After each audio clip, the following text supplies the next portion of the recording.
السلام عليكم ورحمة الله وبركاته، مشاهدي ومحبين قناة تجربتي. النهاردة إن شاء الله الفيديو دوت عن المكنة الفيجوري 26. إزاي تنظف فلتر الهواء أو علبة الهواء بتاعها. لأن أنا بصراحة تعبت في الأول، ما كنتش عارف المكان، ولما عرفت المكان الفلتر حاولت أفكه، مش عارف أفكه لغاية ما ربنا سهل كده، واحدة واحدة عرفت إزاي طريقة فكه. فقلت لازم أشارككم تجربتي مع التنظيف دوت، لان لقيت ناس كتيرة قوي مش عارفين مكانه ولا عارفين يتفك ازاي. ف يا ريت بس ان شاء الله باذن الله لو استفدتوا تدعموني بلايك وشير وتشتركوا في القناة، ده دعمكم ليا هيشجعني ان انا اقدم لكم حاجات كتير برضه. اول حاجة الفلتر الهواء او علبة الهواء هتلاقوها على الجنب اليمين، هتلاقوا مسمار كده. اول حاجة هنفكه،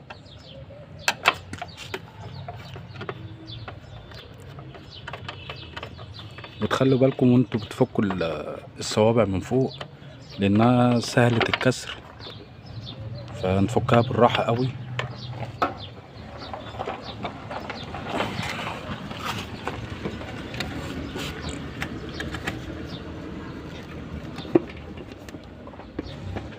يعني نضغط على الصباع من ورا بالراحة،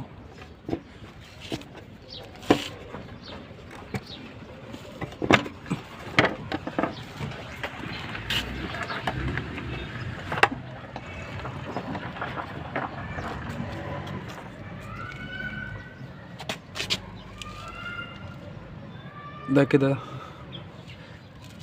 علبة الهواء الفلتر كلها. عشان نعرف ننضف الفلتر من جوه هنفك 4 مسامير، 1 2 3 1 هنا 4. ال4 دول ال4 مسامير هيتفكوا، ونفك المسمار اللي رابط الخرطوم بالكربراتير، وهفكه لكم وارجع لكم تاني عشان وقت الفيديو. انا دلوقتي فكيت ال4 مسامير والمسمار بتاع الفلتر بتاع الكربراتير.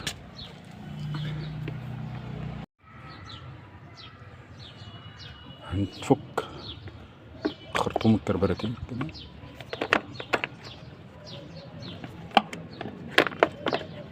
هنلاقي الوش كله اتفك معانا.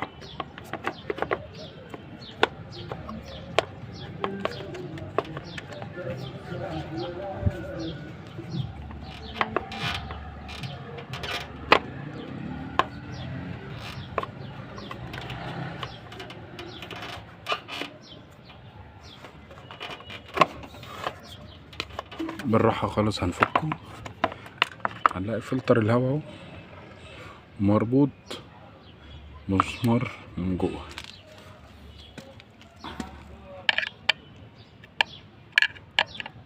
هنفك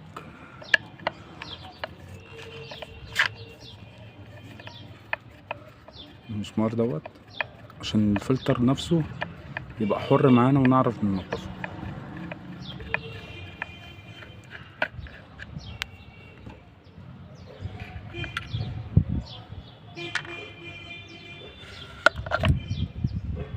كده الفلتر بقى حر معانا.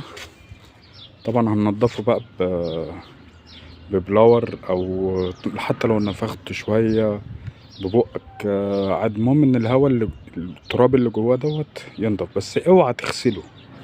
صدقني يعني انا عن تجربة غسيل الفلتر دوت بيأثر عمره، مش هيستحمل معاك. احسن حاجة بهوا، بس ما يكونش هوا شديد قوي عشان ما يوسعش المسام اللي في الكرتون من جوه. هنضفه وارجعه لكم تاني.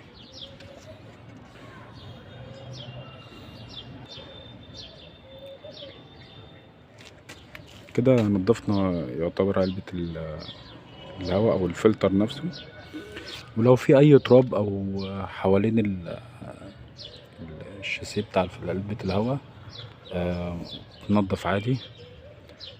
هنركبها تاني. معلش انا عشان بس بصور بايد وماسك بايد، فمعلش ممكن تعذروني بس ان الكاميرا بتتحرك معايا.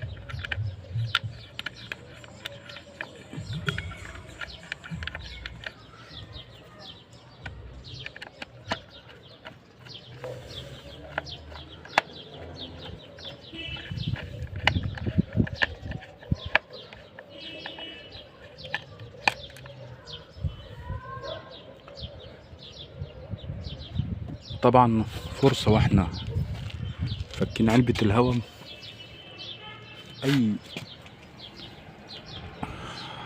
يعني اي تراب جوه كده نحاول ننضفه، لان بجد الفلتر مهم جدا جدا جدا جدا، وهو يعتبر روح الموتور. لو اتخنق بيخنق الموتور، بيرفع درجة حرارة الموتور معاك وبيسخنه، وبيساعد على زيادة استهلاك البنزين. لكن لما تنضفه هتصدقني هتحس بفرق في استهلاك البنزين وبرودة الموتور وأداء الموتور نفسه، كأنك كده بالظبط مراخيرك مسدودة. فهركب الوش ده كده تاني وارجع لكم وانا بربط.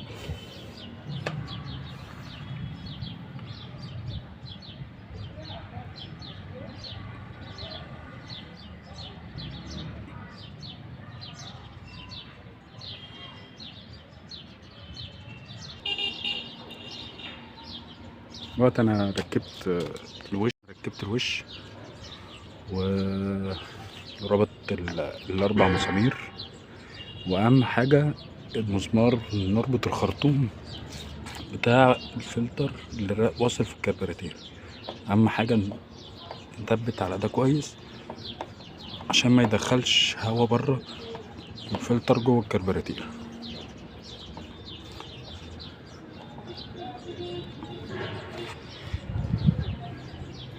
كده احنا نضفنا علبة الهواء بتاعت الكربيراتير، فلتر الهواء يعني، وان شاء الله باذن الله يعني هتلاقوا فرق كبير قوي لما تنضفوه.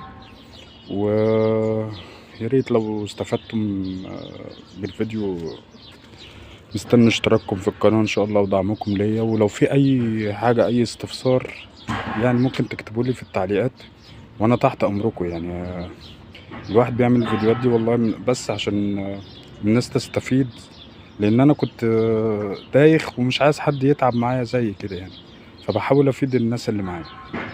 وزي ما انتوا عارفين يعني من قناة تجربتي، انا سميتها تجربتي عشان اقول لكم تجربتي مع الحاجة، بحيث ان غيري يستفيد من نفس الحاجة اللي انا بستفيد بيها. دلوقتي هنركب بس الوش.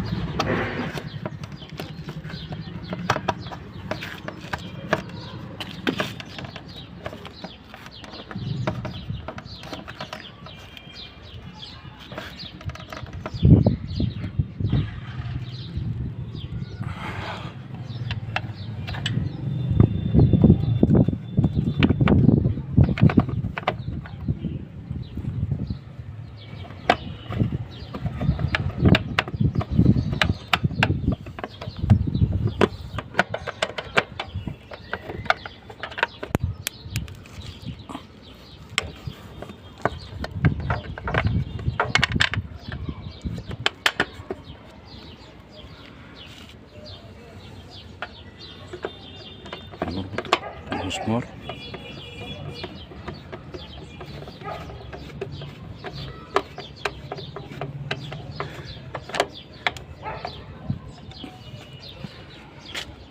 كده، نكون خلصنا تنظيف علبة